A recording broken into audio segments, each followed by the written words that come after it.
Ciao a tutti ed ecco qui in extremis, giusto giusto quindi, l'ultima ricetta che vi voglio proporre come dolce per Natale. Si tratta del famosissimo fruttone leccese, simile al pasticciotto che fa parte sempre della tradizione pugliese e si trasformerà in una torta meravigliosa, elegante, prelibata, natalizia. È davvero un trionfo di gusto e golosità mai visti prima. Partiremo subito dalla realizzazione della frolla.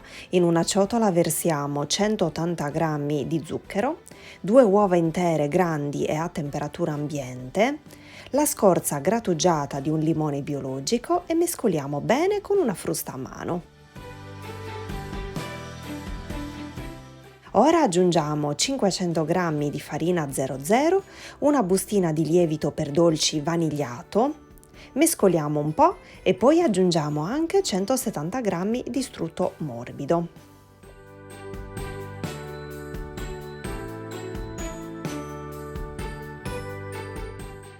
Impastiamo il tutto con le mani fino ad ottenere un panetto bello liscio e morbido. Se necessita aggiungiamo un po' di farina sul piano di lavoro così ci verrà più semplice impastare. Ed ecco la palla pronta, la avvolgiamo con la pellicola trasparente e la riponiamo nel frigo a riposare per 30 minuti.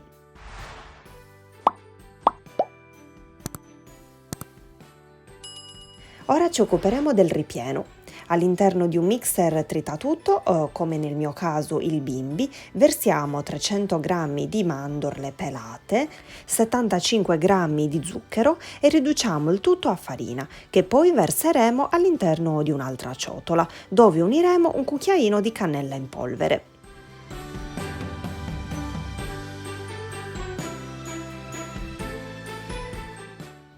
Ora dividiamo i tuorli dagli albumi, utilizziamo 3 uova grandi e a temperatura ambiente e versiamo gli albumi nella ciotola di destra, mentre i tuorli nella ciotola contenente la farina di mandorle, così come vi sto mostrando in video.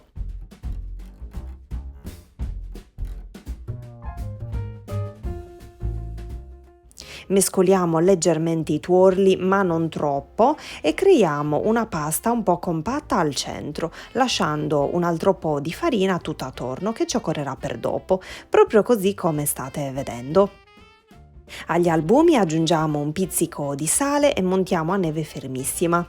Quando inizierà a formarsi una schiumetta, aggiungeremo piano piano gradualmente quindi 75 g di zucchero, sempre con le fruste in movimento ovviamente.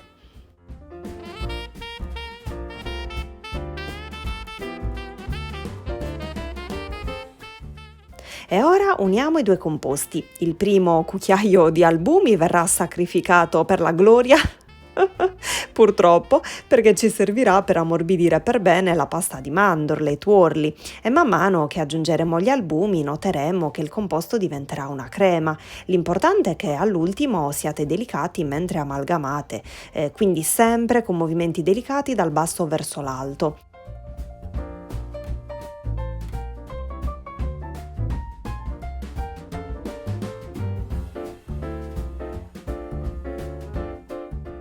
Eccola qui, vedete quanto è cremosa, quanto è diventata cremosa?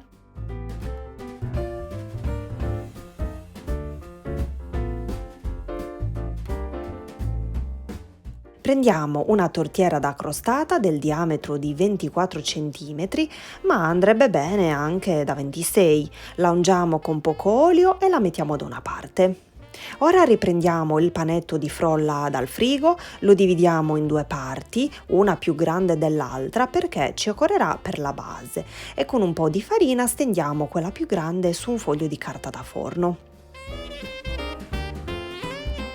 Quando notiamo che è sufficientemente grande, poco più della tortiera che abbiamo scelto, allora potremo fermarci.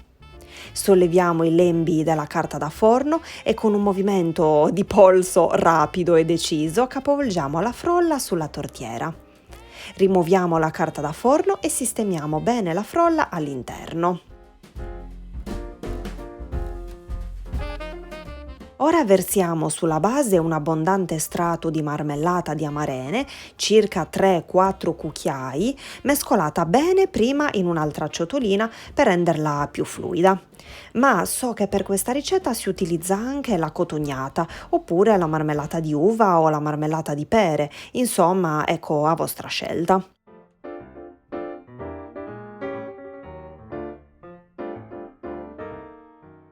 Sopra lo strato di marmellata andremo a versare a cucchiaiate belle piene la crema di mandorle, distribuendola per bene. I ritagli di pasta avanzati prima li uniremo all'altro panetto lasciato da una parte e proseguiremo a stendere anch'esso come mostrato prima, per formare il coperchio del nostro fruttone. Stessa cosa di prima, con un movimento rapido e deciso, aiutandoci con la carta da forno, capovolgiamo il coperchio, chiamiamolo così, sopra. E voilà! Solleviamo la carta da forno, rimuoviamo la frolla avanzata e inforneremo la torta a fruttone a 180 gradi per 45 minuti circa. E mi raccomando in forno già caldo, quindi preriscaldatelo da almeno 10 minuti. Almeno ecco, questo i 45 minuti di cottura, ecco, è il tempo di cottura nel mio forno a gas, ma voi controllate un po' prima perché non tutti i forni sono uguali, come ben sapete. Magari ecco potete fare anche la prova a stecchino. Mi è avanzata un po' di crema e frolla e quindi ho preso due stampini piccoli e ho voluto farne anche due piccolini, proprio come i fruttoni leccesi classici che appunto sono piccoli. Una volta pronta la faremo freddare completamente su una gratella e poi potremo proseguire con la glassatura.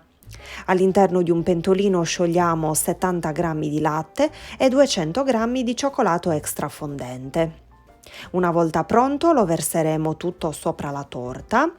Questo metodo però non è l'originale, poiché il dolce leccese andrebbe preso e immerso nella ciotola del cioccolato in modo da ricoprire solo la superficie, ma come potrete già intuire in questo caso non sarebbe stato possibile farlo vista la grandezza della torta. Comunque niente paura, ecco, si può fare ugualmente. I dolci leccesi andrebbero lasciati asciugare così con la glassa al cioccolato semplice, senza ulteriori decorazioni, ma visto che questa è una torta e visto che voglio sia natalizia, allora ho pensato di decorarla con mandorle a lamelle tutta attorno e delle ciliegie candite al centro, proprio per richiamare il gusto del ripieno e anche i colori.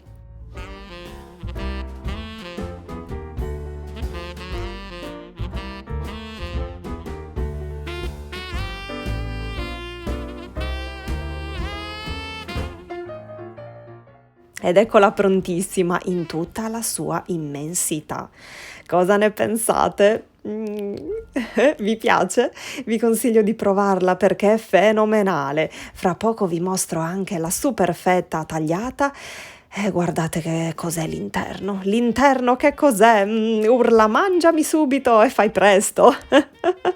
Ma poi come si scioglie in bocca, da quanto è morbida, mamma mia. Ringrazio tantissimo Sabri Feiri, una ragazza che mi ha ispirato nella realizzazione di questa bontà unica. Un bacione grandissimo cara, mando un grosso bacione a tutti voi, vi abbraccio forte e vi auguro delle splendide feste con tanto amore. Ciao!